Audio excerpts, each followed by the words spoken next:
Каждый день в 7 утра в один из пекинских парков приходит господин Ван. Он тренируется. Ушу – верный спутник Вана Янчуня уже 70 лет. И это не просто утренняя зарядка, но ритуал, освященный годами.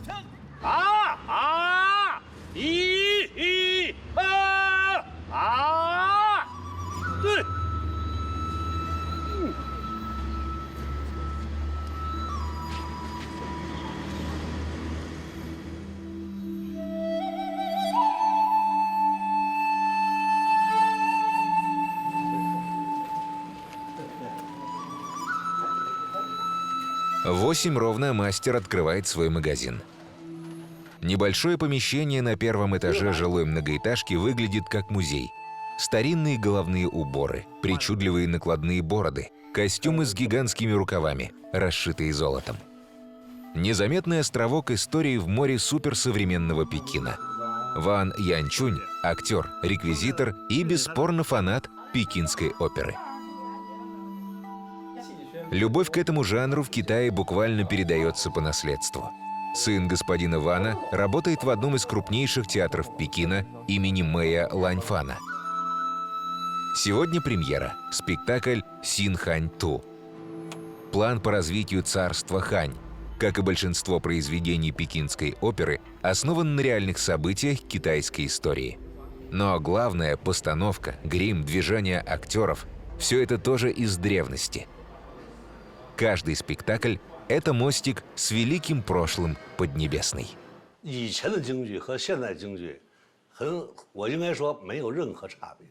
Старинная пекинская опера и современная ничем не отличаются, потому что наследие пекинской оперы не уходит в прошлое. Как актер и наследник, я понимаю, что моя главная задача – максимально сохранить и передать культуру и искусство китайского народа, не упустив ни единой мелочи. Что представляет себе европеец, когда речь заходит об опере? Дородных контральто, представительных теноров, многоголосовые хоры и десятки музыкантов в огромной оркестровой яме.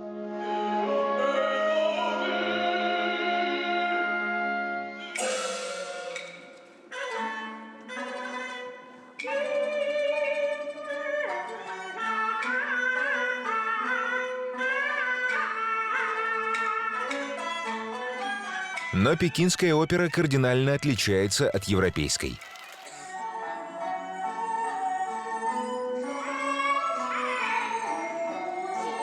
Визгливые крики вокалистов, воинственные ритмы барабанов и пронзительные звуки дзин-эрху. Пожалуй, все это никак не вяжется с кружевным изяществом арии Верди и Пуччини. Однако уникальное искусство пекинской оперы обладает своим особым очарованием. Долгое время китайская музыкальная культура оставалась закрытой для европейцев и в силу этого непонятой. Только в 20 веке этот жанр смогли по-настоящему оценить во всем мире.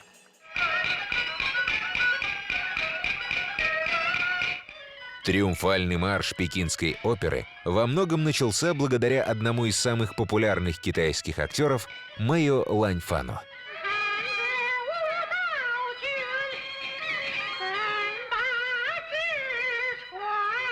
До середины прошлого столетия абсолютно все роли в постановках пекинской оперы, как в «Шекспировском глобусе», исполняли исключительно мужчины. Мэй Ланьфан прославился именно женскими персонажами. Пекинские красавицы учились у актера тому, как стать идеальной женщиной. А у мужчин вошло в поговорку: «Хочешь удачно жениться – ищи жену, похожую на Мэя».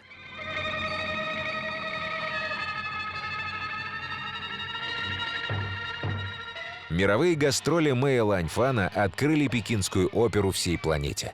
И сегодня созданный в 2007 году Большой театр имени Мэя Ланьфана значит для китайцев не меньше, чем Гранд-Опера для французов или Большой театр в Москве для россиян. Но если для большинства иностранцев пекинская опера до сих пор скорее диковинная экзотика, то для китайцев это открытая книга. Нужно лишь научиться ее читать. Однако для этого даже знания китайского недостаточно. Все, начиная с грима и заканчивая самым незаметным движением героя, создают сложнейшую драматургию, особый язык символов.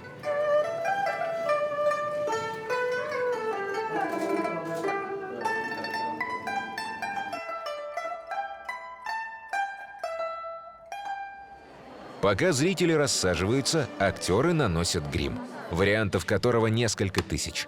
За основу взяты знаменитые китайские маски. Го Фандя – популярная актриса. В сегодняшнем спектакле у нее главная женская роль. Но она, как и большинство ее коллег по цеху, наносит грим самостоятельно. У каждого человека лицо индивидуально. Лучше тебя самой никто твое лицо не знает. Госпожа Го играет жену первого императора династии Хань.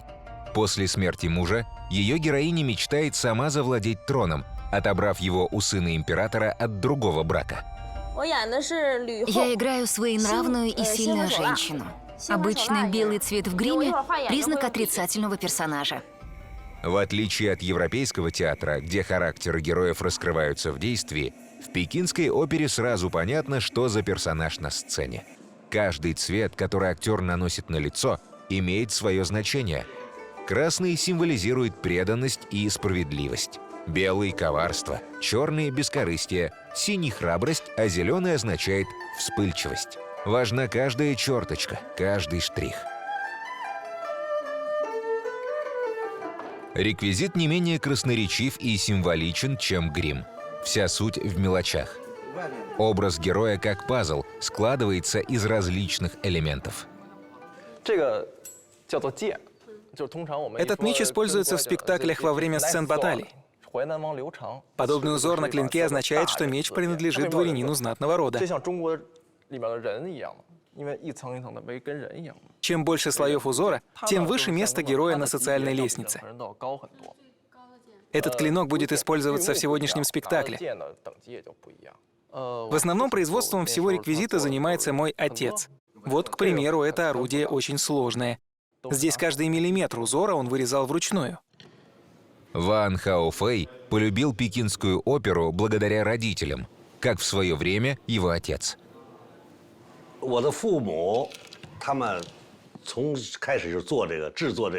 Мои родители с самого начала занимались изготовлением костюмов и реквизита. Я тоже учился всему понемногу. Потом я поступил в хорошую государственную оперную школу и начал обучение актерскому мастерству. Я стал известным исполнителем пекинской оперы. На сцене я всегда выступал в костюмах, сшитых моими родителями. Поэтому я не понаслышке знаком с тем, как их делают.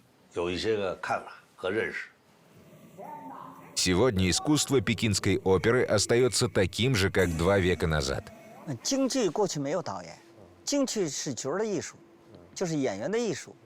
Раньше в пекинской опере вообще не было режиссеров. Она держалась исключительно на мастерстве актеров.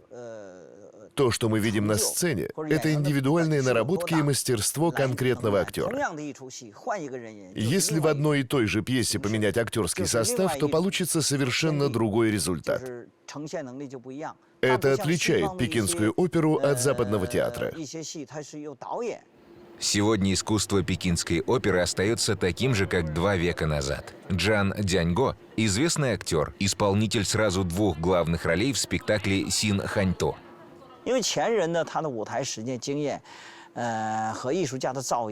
Раньше уровень мастерства актеров был намного выше, чем сейчас. Мы постоянно учимся, но пока не достигли уровня прежних мастеров. Однако мы стараемся в полной мере собрать и использовать уже сформированные традиционные приемы для того, чтобы представить нашей публике пьесу в первозданном виде.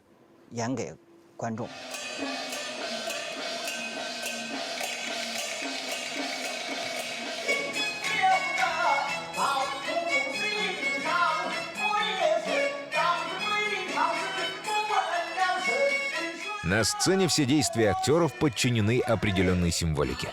Специальными движениями изображается вход и выход из дома. подъем и спуск по лестнице, переправа через реку. Хождение по кругу символизирует длительное путешествие, а бег на месте с плетью в руках – скачку верхом. В Пекинской опере существует 4 основных амплуа. В зависимости от внешности, тембра голоса и других качеств, актер может стать шэн – положительный мужской характер, дань – основной женский образ, цзинь или хуалянь – мужчина-воин, его еще называют раскрашенное лицо, и чоу – клоун. 传统的一些，比如说他的举手投足，比如说他的脚步，比如说他的眼神的表演。 Традиционные движения руками и ногами, походка и взгляд остаются верными стандартам традиционной пекинской оперы.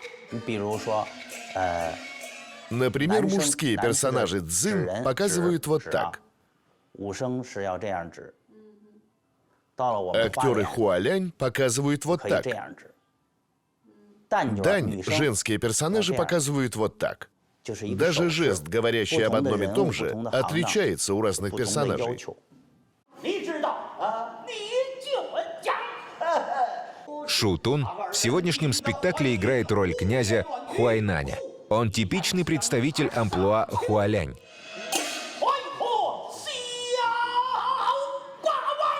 Суровый закон жанра. Шутун сам нередко помогает начинающим актерам сделать сложный выбор типажа, который останется с ними навсегда. Ведь господин Шу – профессор Национальной академии традиционного театрального искусства КНР в Пекине.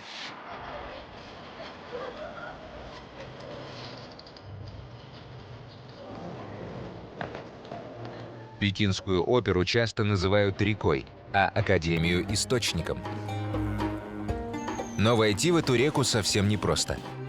История искусств, грим, музыка, актерское мастерство – лишь 10-я часть всех предметов, которые придется освоить юному адепту Пекинской оперы.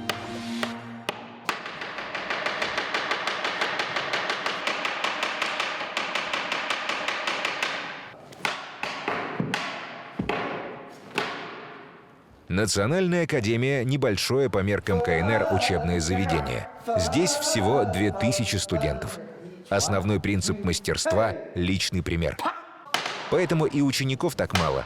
Особое внимание непременно должно быть уделено каждому. Преподавание этого искусства не похоже на другие, где после уроков все заканчивается.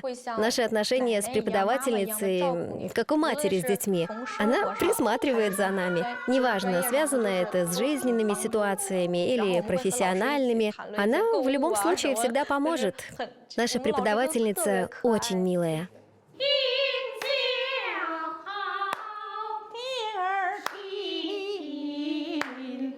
Ученики раз за разом копируют учителя. Любую мелодию здесь нужно не только спеть, но и отыграть глазами, мимикой, строго определенными, освещенными традицией жестами.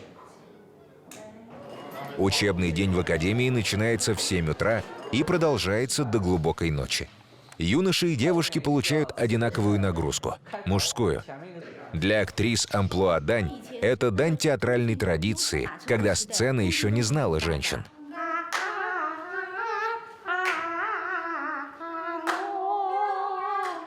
В 12 лет Джао Найхуа попала в театральное училище. Затем работала актрисой в Пекинском оперном театре. А в 2000-м, после выхода на пенсию, ее пригласили преподавать в академию. За это время она обучила более 3 десятков артистов. Некоторые из них стали знаменитостями в Китае. Театр – мое любимое занятие. Вообще, я из семьи учителей. Мои отец и дед занимались преподавательской деятельностью. Я продолжаю семейное дело. Я с детства обожаю пекинскую оперу. В академии каждый год огромный конкурс. Ведь с трудоустройством у дипломированных артистов проблем не бывает. Даже не попав на театральные подмостки, они зарабатывают, снимаясь в бесконечных китайских сериалах и мыльных операх. Один из ярких примеров нецелевого трудоустройства – знаменитый Джеки Чан. В Гонконге он обучался в школе Пекинской оперы, Однако в храм Мельпомены принят так и не был. Зато его кинороли знает весь мир. В Пекинской опере сначала необходимо накопить достаточно большой багаж знаний и навыков, так сказать, созреть в творческом плане. Только потом придет признание и известность. Здесь невозможно стать знаменитым за одну ночь, как это иногда бывает в кино. Однако даже те, кто смог добиться успеха на театральных подмостках, нечасто остаются в Пекине.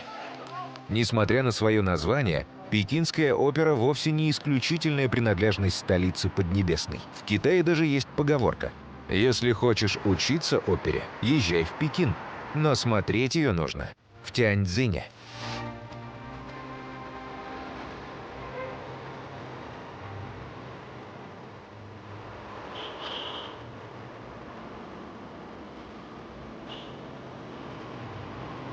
В многолюдном Тяньцзине десятки современных концертных залов и театров. Однако именно этот неприметный особнячок вековой давности возвели специально для исполнения Пекинской оперы. Сегодня здесь открыт еще и первый в Китае музей оперы. В нем есть постоянная экспозиция, но самый ценный экспонат – само здание.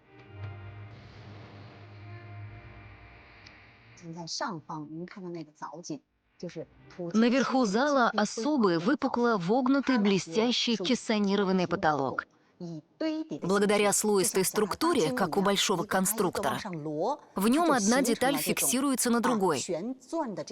Таким образом, получается округлая конструкция, очень похожая на ананас. Этот потолок выполняет функцию резонатора, улучшающего звук. Ведь в конце правления династии Цин еще не было микрофонов. И потолок как раз играл их роль. Ян Айчжуо работает здесь уже почти 10 лет. Она видела добрую сотню различных спектаклей. Сегодня госпожа Ян в очередной раз с удовольствием посмотрит оперу под названием «Ши Цян ворует курицу». В ней рассказаны некоторые эпизоды из жизни знаменитого китайского военачальника Ши Цяня. Пьеса, в которой я играю сегодня, о периоде, когда Ши Цянь еще продолжал вести бесчестный образ жизни. Он был вором, брал все, что плохо лежит. Посмотрите на мой грим. Видите, как опущены уголки глаз? Как у какого-нибудь попрошайки или пойманного воришки. Роль Ши Цзяня относится к амплуа У Чоу. Это комические военные персонажи. Актеры, верные этому образу, помимо пения, должны владеть еще и ушу, а также уметь выполнять сложные акробатические трюки. В европейской опере ни один певец на такое не способен. Моя специальность У-чоу очень сложная. Нам нужно тренироваться еще больше, чем остальным актерам. Например, актеры других амплуа ходят прямо, а нам нужно ходить на корточках. В нашей профессии нельзя после того, как научился, перестать тренироваться. Иначе на сцене ничего не сможешь сделать. Тело просто не будет слушаться. Пекинская опера развивает человека духовно, культурно и физически. Именно поэтому сегодня многие родители отдают своих малышей заниматься этим видом искусства как можно раньше.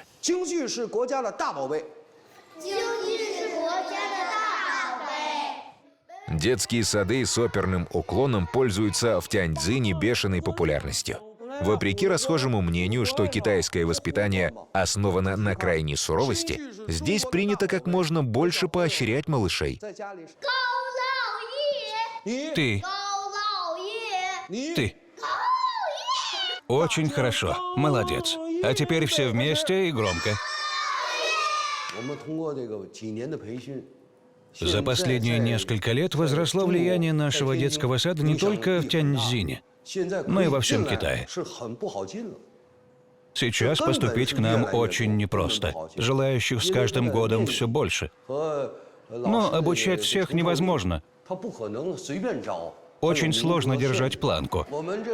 К вопросу поступления мы подходим крайне ответственно. Только успешно сдав экзамен и пройдя конкурс, малыш попадет к нам. Если же ребенок с детства проявляет недюжинные способности, он может пойти по выбранной стезе дальше, в специализированную школу. Ван Ли Цай до пенсии играл в оперной труппе, а сегодня уже 10-й год преподает в городской школе Пекинской оперы.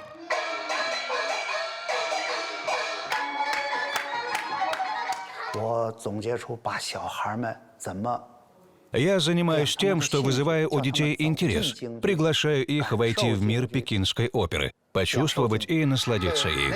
На моих занятиях самое главное — это основы. Даже самые высокие башни начинаются с ровного места. В прошлом людей не обучали культуре специально, но они были очень образованными. Откуда же брались эти знания? Из оперы. Пекинская опера буквально пропитана культурой. В оперной школе обучаются дети в возрасте от 5 до 13 лет.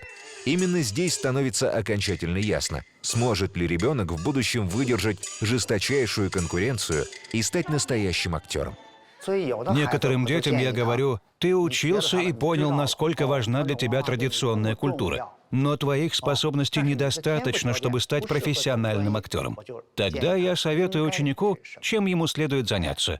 Например, в будущем он может стать очень хорошим актером-любителем. В Тяньцзине много актеров-любителей, и они уже могут сравниться с профессионалами.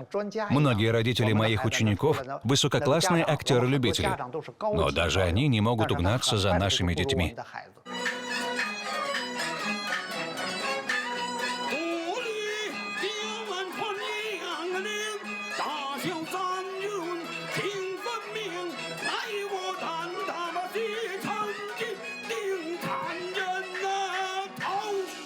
Актеры-любители, опероманы, настоящие фанаты пекинской оперы называют себя пяою.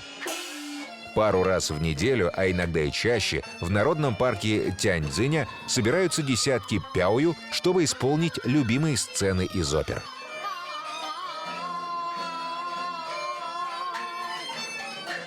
Самым талантливым из опероманов открыт путь даже на профессиональную сцену. В Китае проводится знаменитое соревнование среди пяою «Кубок мира». Недалеко от народного парка живет целая семья пяою, известная каждому любителю оперы Тяньцзиня.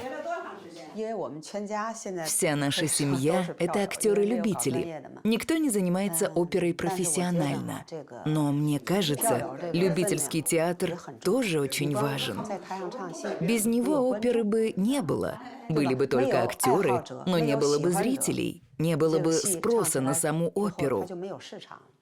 Вэнь Сюэлань в прошлом военнослужащая, сегодня призер конкурсов любителей оперы. Она одна из самых активных пяою во всем Тяньцзине. Кстати, любовь к пекинской опере ей и всему ее многочисленному семейству опять же передалась по наследству. Мой отец в молодости изучал оперу в течение 3 лет. Я и мои братья и сестры с детства учились у нашего отца. Кроме того, он разделил нас по разным амплуа и разным музыкальным инструментам. 3 моих старших брата играют роль пожилых мужчин. Мой второй брат играет на китайской скрипке цзинху, а моя старшая сестра играет на юэцине.